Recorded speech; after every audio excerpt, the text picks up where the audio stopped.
It's Wednesday. You ready to rumble? Joining me for tonight's Lone Liberal Rumble are Genevieve Wood, senior contributor to the Daily Signal at the Heritage Foundation, and Horace Cooper, conservative commentator and senior fellow at the National Center for Public Policy Research. What a great name. Horace is a great name, too. Thank you. They're all great. My mother. So is Genevieve. Okay, glad to have you with us. Immigration. You heard the first block that we did, the conversation that I had with Arturo. President Obama is threatening to take action on immigration, executive action. Threatening. He's asserting. Right. Yeah, he's promising to do it tomorrow. Here's what St. Ronnie had to say about this. It is true our borders are out of control. It is also true that this has been a situation on our borders back through a number of administrations. And I supported this bill. I believe in the idea of amnesty for those who have put down roots and who have lived here, even though some time back they may have entered illegally. So, and in 1987, he acted on his own, without Congress, executive action, to prevent the deportation of hundreds of thousands of people. Then his then Vice President, George Herbert Walker Bush, became president. And in 1990, he signed an executive order that kept 1.5 million undocumented immigrants in the United States, roughly 40% of the total population, which would be the same percentage as what President Obama says he's going to do tomorrow. So why should Obama be impeached and Reagan and Bush not? Well, I haven't called for impeachment. Have you? No one is calling for impeachment. This is just the progressive Steve effort. King wants today. Okay, well. Two things here. Number one, I find it amazing when folks such as yourself, Thom, are now willing to quote Ronald Reagan to justify whatever Barack Obama wants to do. But there's two things here. First of all, Ronald Reagan was not completely acting on his own. Congress had passed a law in 1986 that granted amnesty. Ronald Reagan didn't just do that on his own. But it did not extend to family. It did not go to minor children. Ronald Reagan, following the intent of that congressional law and the intent of Congress, decided to extend it. Now, let me say this. Ronald Reagan later said, and Ed Meese, who was the head of the Justice Department under Reagan, later said one of the biggest mistakes of Ronald Reagan's presidency was granting amnesty and the Act of 1986. And the reason being is they thought if they did it then, it would get rid of the problem. But it didn't, because what happened was Ronald Reagan made a deal with Congress, and this is often what happens, which said, I'll go along with the amnesty plan if you guys agree to also secure the border. They all said they were going to do that. What happened? They granted amnesty. They never secured the border. So in 1986, we had 3 million people who were here illegally. Now we have 3 times that number. You're missing the elephant in the room. So it did not work is the point. I think President Obama is missing the history lesson and choosing to pick and choose what he'd like to do as opposed to looking at what's worked and what hasn't. Okay, I agree with you, it didn't work. But the elephant in the room is the employer sanctions. I mean, if you go back and watch that clip of Ronald Reagan, he goes on to say, and we need to have strong employer sanctions. Prior to 1986, employers in the United States were routinely, they lost their businesses, they were fined, they were put out of business. A number of them went to jail, particularly in the 60s and 70s when the Bracero program fell apart aggressively. You had the meatpacking industry, the construction industry. These were the most heavily unionized industries in the United States. And when Reagan, when that employer sanctions were actually part of the 86 law, and Reagan stopped enforcing them.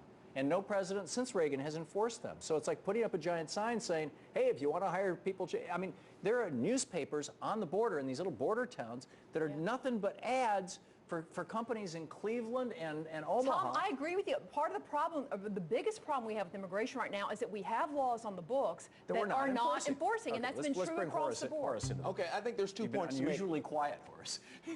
There are 2 bless you points to make here. Okay. One is, I don't think this conversation has been helped by progressives claiming that Mr. Obama is threatened with impeachment. 1 or 2 people saying that they want to doesn't mean that it's a serious conversation. Let's talk about what's really likely to happen.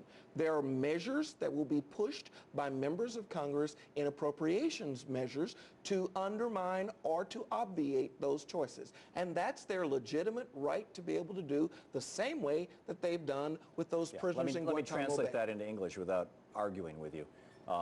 The president wanted to let people out of Guantanamo and send them to federal prisons in the United States. It would have actually saved us money. It would have helped the budget. You know, it costs $1 million a year to keep somebody in Gitmo. It costs about $130,000 a year to keep somebody in a Supermax in Leavenworth. But Congress passed a law saying he couldn't use even one dime of federal money. They did the same thing back in the early 80s with Ronald Reagan. Said you can't use federal money to give to the Contras down in Honduras, Nicaragua. Boland Amendment, yes. So yeah, the Boland Amendment, exactly. So you know what Reagan did is he sold weapons to the Iranians and illegally took that money. Now You said you weren't going to editorialize. are you? Well, I'm just. This is a history lesson. You know, so if the Republicans prevent Obama from spending any money, the conversation needs doing to this, include. should he start dealing cocaine like Ronald Reagan did, get a little money on the side and use that to? Should he start dealing cocaine? Okay, I'm not going to go in that direction. Yeah, no, don't do that. All right. And now the second point is that there's been a mischaracterization of President Bush and former President Reagan.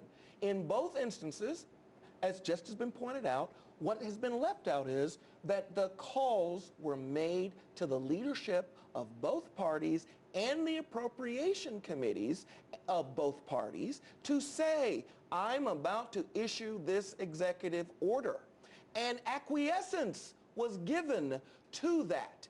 We do not have that in this case. No, we live in the era of the caucus room conspiracy. Opposite. Right, we live and it. so right. when you Republicans have are the committed to destroying Obama. No, what we live is in the era of a president who couldn't make the well, two things. A president who had a Congress controlled by his own party for 2 years. He chose not to use that 2-year period to get immigration. He decided to do health care instead. I get it, but he made that call, even though he'd made a promise on immigration. Then he lost control of both houses of Congress. He's never been able to make a political argument that persuaded the American people or their representatives. He did. 68 votes in the Senate. But he couldn't get them in the House. And you might remember, Americans elect people to both the House and the Senate. It will pass in the House if John Boehner will allow that is a vote. not the way the legislative process works. Keystone Pipeline will pass if we don't have a filibuster in the Senate. But the rules allow... This is 68 votes. This exceeded rules, a I filibuster. said Keystone Pipeline, and we watched it fail. The rules... We're talking about immigration. Immigration got 68 votes in the Senate. Understandable, but that's only one body of... That's only one house in the Congress. And you're mischaracterizing the process. And John Boehner will not allow a vote. You're mischaracterizing the process. What? No, the wait a minute. process is not... Will John Boehner allow a vote or not? No. And okay, how am I mischaracterizing? And neither will Reid allow a vote on Keystone. But I don't This is not Keystone. We're talking about immigration. But Tom, I'm trying to explain the if he really wanted concept. immigration, why would he not have come to the table on a bill on That's the immigration point. that would have be able to bring both parties That's together? the point. But he didn't. 68 votes means that you No, it doesn't. nothing. He had 14 Republicans. No, it doesn't. It just means the Senate. You still have to do the Well, come same on. thing in Horace, the House. Keep in mind, this is And that a requires president John and Boehner's administration cooperation. who was willing to overhaul the entire health care system without one vote from the That's Republican right. side of the aisle. So clearly, he's not interested There in were several negotiating. votes from Republicans, He only just not wants on the final He bill. only wants it his own way, and That's that's where the right. president made a mistake. And That's so now he's correct. willing to completely go it alone. And I think in the long run, it's going to do his party serious damage. I know you guys think it's going to win you the Latino vote down the road. No, I think there's what some I find serious so damage sad coming. is the 6-year commitment to destroying the Obama presidency and to not even passing Oh, that's legislation just- that Republicans support. Republicans proposed What this. John 6-year McCain plan? proposed this. The Bush lied, people died meme was every repeated by step. progressives, even though it But was Congress false. didn't do anything What that they did- about that. No, no, Congress no, did no, no, no. not obstruct George W. Bush. Eleanor Ken Norton Holmes said that she would have him impeached, and the impeachment luck with that. rhetoric was used quite a bit. And as I said, a lot of you progressives. But the point They is, didn't have it. the process is you negotiate with the House and the Senate. It doesn't matter that you And won John Boehner one is of the refusing no to allow he a is, vote. No, He no, it's not refused about to on allow a vote. on that bill. particular Right. bill He because won't allow a includes- vote on it immigration. doesn't include amnesty. Process. And that He is won't allow exactly a- what the he majority won't of allow a Republicans vote wanted because him Republicans to do. will vote for it. That's Because Not the Republicans majority. control the House Not of the Representatives. majority of Mr. Republicans. Reid knows that there are 59 votes for Keystone, but the process is you need 60. We don't go around saying, oh my, we've torn down the whole legislative process. We accept that. Similarly, he needed to sit down with the Speaker and negotiate a new bill. All right, to we're have talking in circles now. Let's move on to the post office. Well, Let's it's not talk a about disservice to the public to not understand that. I have an Let's talk about- idea. Let's have the post office mail the new legal status cards to folks, which means Look at it'll how never that works. happen. I get great service in the post office. You Well, know? you're the Of only course one. you do. Of course you do. Let's talk about the ultimate poison pill. Unless Congress acts before the end of this session, the U.S. Postal Service could be no more. The Post Office is in financial turmoil thanks to a poison pill that was given to it by Republicans during the Bush administration. Thanks to a 2006 law, the Post Office has 10 years to pre-fund 75 years worth of future health care benefits for postal workers who haven't even yet been born. This insane law is responsible for 4 out of every $5 in post office debt. In fact, in 2006, when this law was put into place, the post office was showing such a profit that they were talking about making half, was it a third or half of the entire fleet, automobile fleet, electric cars? It was going to jumpstart the electric car industry. That was going to be a good investment. Yeah. Well, I mean, I think this is why the Republicans had to put a stop to it. But now you got Ron Johnson who's going to take over as chairman of the Senate Talk Homeland about Security a Government. conspiracy. Are you kidding? Come on. I'll come to on. it. Why else would they do it? I mean, you know, it's just... Because Ron Johnson wants to privatize it. He wants to sell it to his billionaire buddies. Because the government's a perfect example, and not just with the post office, but with the American public, of making promises that financially we cannot keep. Exactly. Promising people, whether it's Medicare, Social Security, like making them promises that we know 50 years down the road we cannot keep.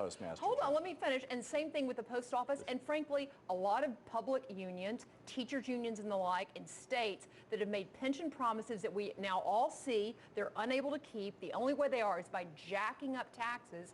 And here we had finally Congress trying to say you're not going to do that with the post office. Now you're dancing around the edge of the real issue here. I think that is the real issue. The 2 largest employers in the United States, Walmart and the post office. One of those 2 is unionized. Guess which one Congress has taken down? The post office. Right. It's the largest unionized employer in the United States. Yes. It's the largest Walmart is not unionized employer. Yeah, Walmart is not relying on the taxpayer to pay the pensions of its employees. Walmart got $1 billion is. in subsidies from our government last year. Walmart didn't get $1 billion in subsidies. Yes, Tom's definition of subsidies is if you get to keep some of your own money, that counts as if the government wrote you a check. The difference is we actually have to write a check to the post office. Right, and we are writing a check to Walmart's employees. We're paying for their health care, we're paying for their food, we're paying for their housing. Yes, we are. This is Walmart's business model. You're doing it by the goods that you get, okay? Walmart is not going to come out one day and say, you know what, Tom, we forgot to charge you. We should have been charging you more all along for the price of milk and everything else, and we didn't. So now we're going to have to come back and take it out of your pocket. More of tonight's Lone Liberal Rumble after the break.